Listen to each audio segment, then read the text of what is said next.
Hello, I'm Andrew Mack. We're doing a solo podcast today. I'm super excited about it. This is Creator Commons. So today I'm going to talk about differentiation factors for production businesses. This is something that I'm really passionate about and something that I'm figuring out for myself. Yes, my business is pretty much brand new. We've been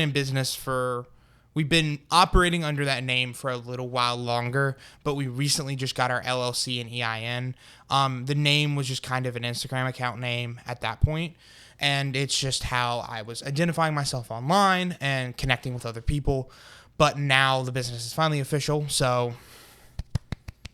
we're very happy about that. And I'm very proud. Thank you, LegalZoom. Not sponsored, just the only people that send me ads online now about, getting my LLC up was them, and they seem to be pretty decent.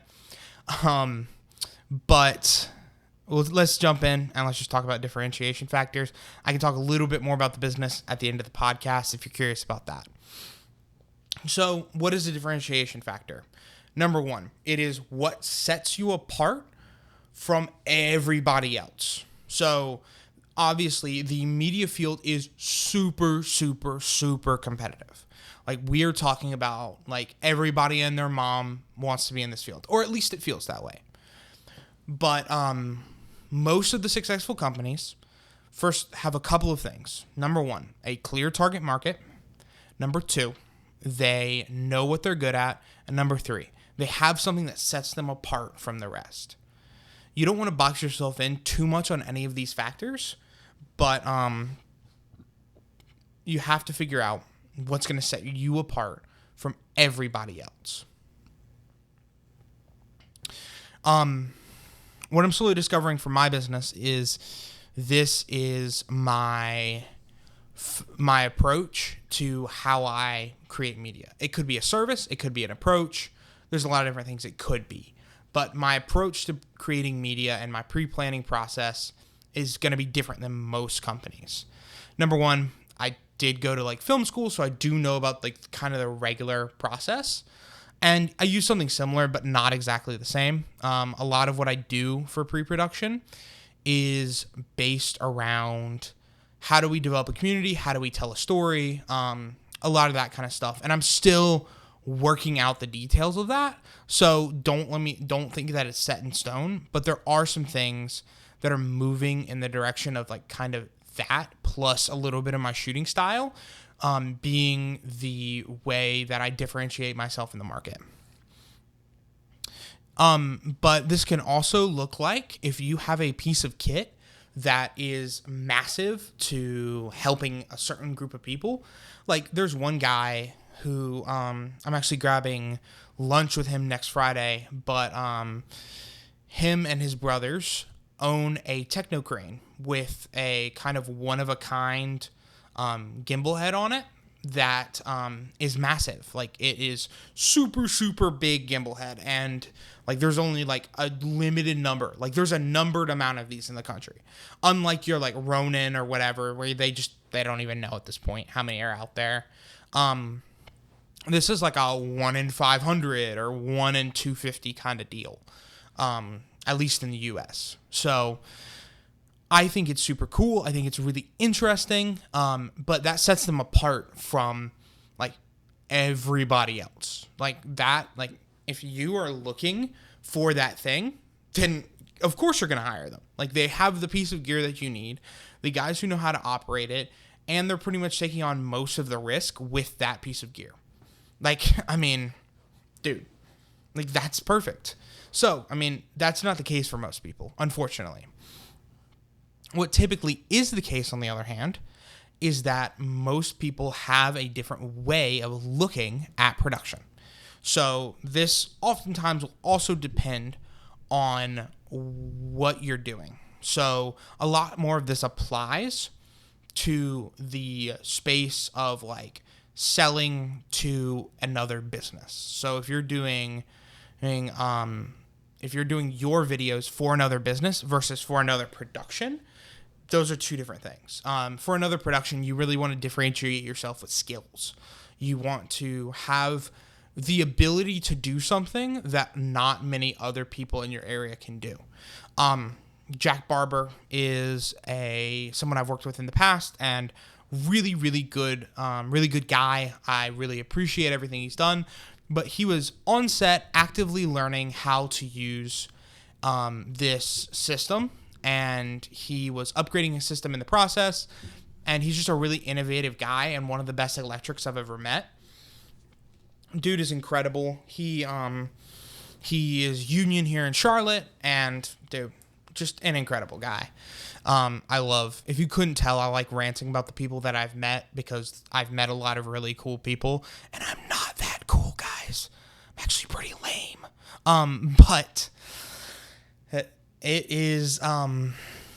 But he's a really cool guy, and like his differentiation factor, and when everybody walked away from the production, including myself, it was like, oh my gosh, I would absolutely hire that guy again. He's such a hard worker, and there's like literally no one who is like beating him out in like work ethic and knowledge and figuring out how to rig things. So, I mean, granted, he's also union, and just a lot of union guys in TV and video production are just incredible. Like, they are on top of their stuff. Like, the union makes sure that they get the training that they need. So, I mean, the union guys oftentimes are really good at what they do. They come at a price, which is justifiable, but they are really, really good. But I want you guys to think about what makes you different from other people who are doing the same thing that you are. And the differentiation factor, actually, let me tell you what it's not. Your differentiation factor is not the courses that you took, the education that you have, the fact that you tell stories. Please stop using telling stories as your differentiation factor, because everyone does it. Everyone in our business tells stories. That's kind of like the whole thing with this business. Like, that's like 99% of what we do is tell stories. Like, in some capacity, one way or another, we are communicating information. How effectively you communicate that information can be a differentiation factor. The process that you use to communicate that information is a differentiation factor.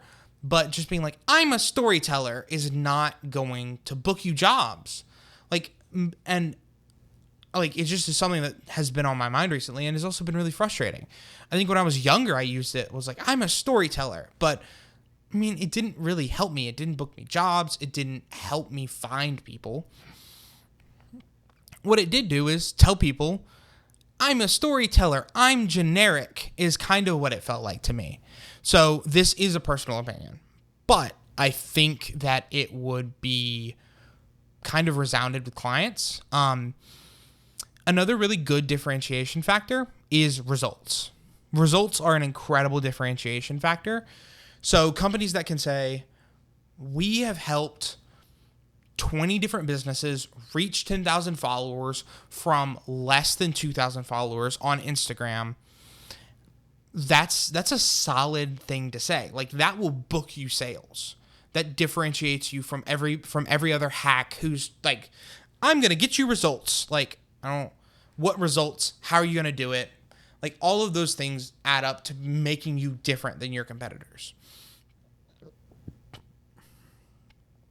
And a differentiation factor is what you advertise, not what's already in your business.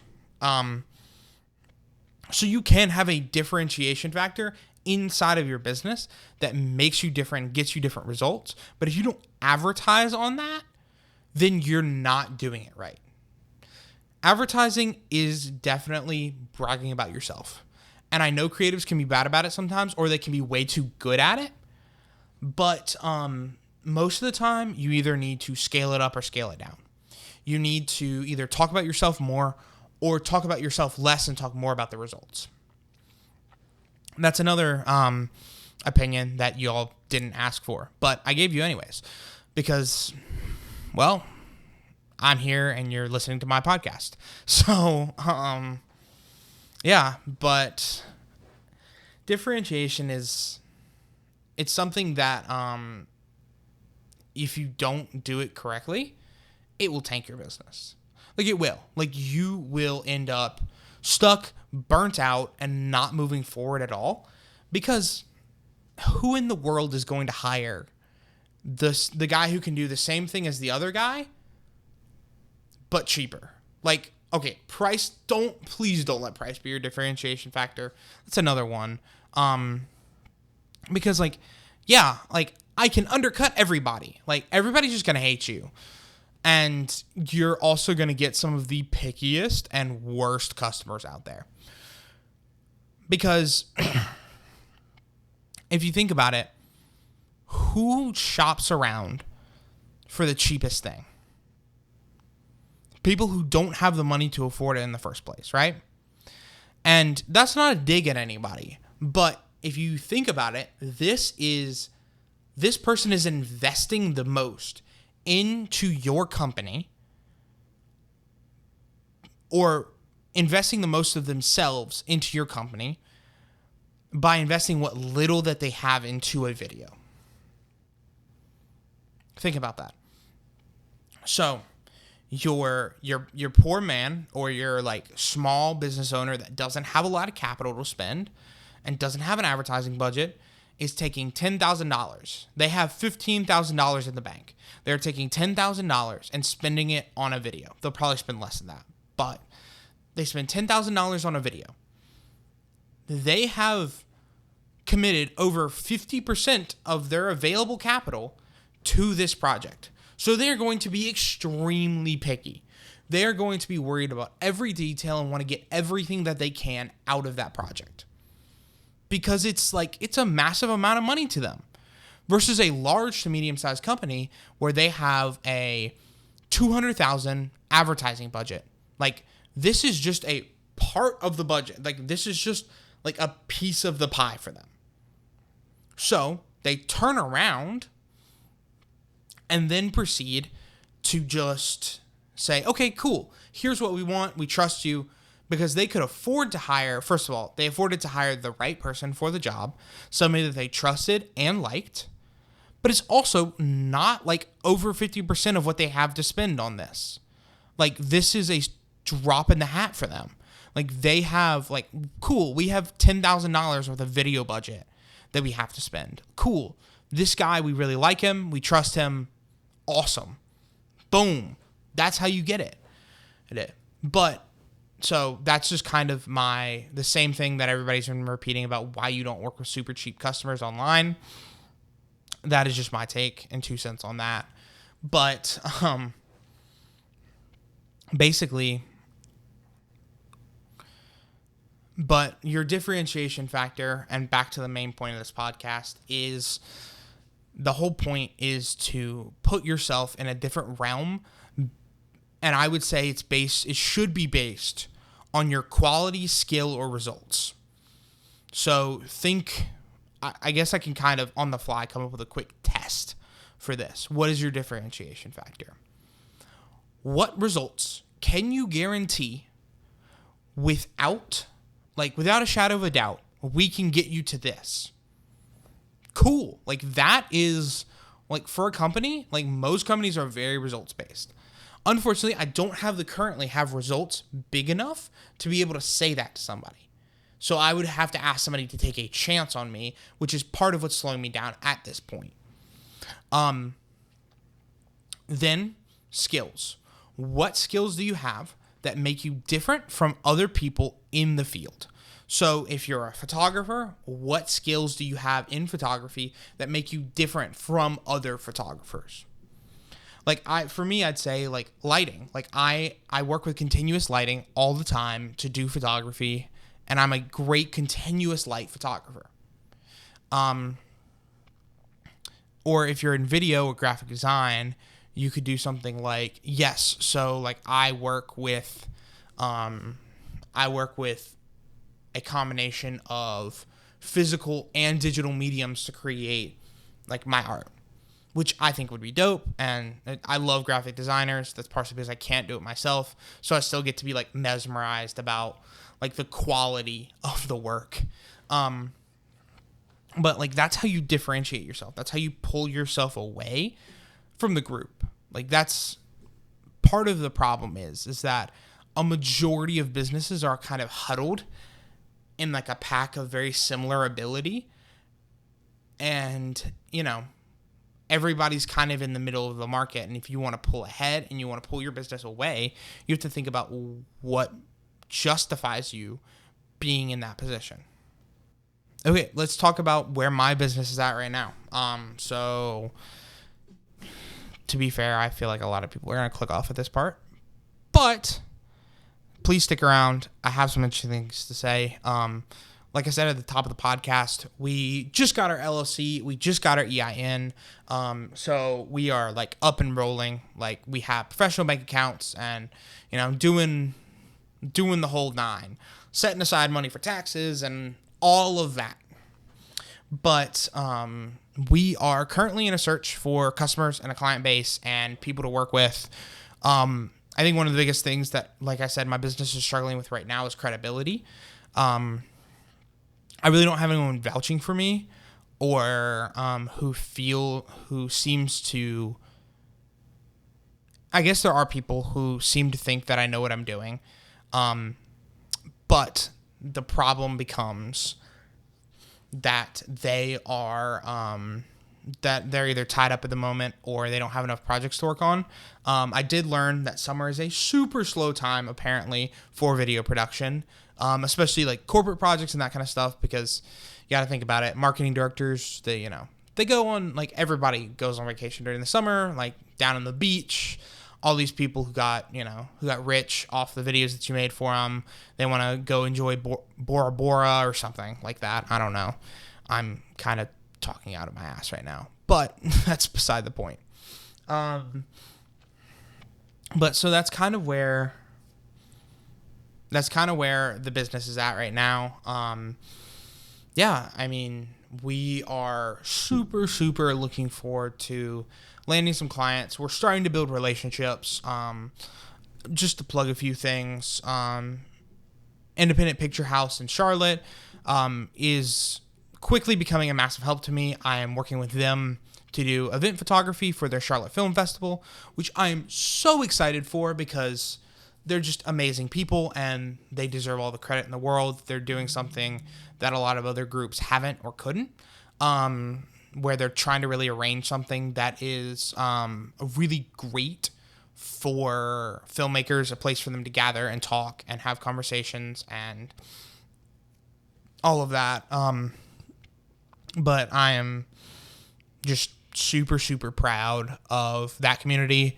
And I've only been a part of it for a small amount of time, but it's also put me in a position where I've been able to talk to some people that have been behind the scenes major players. Okay. So camera ran out of space, so we had to pop up. So I don't know if you're going to see something weird in the recording here. But basically, I'm going to start over from the top of the segment.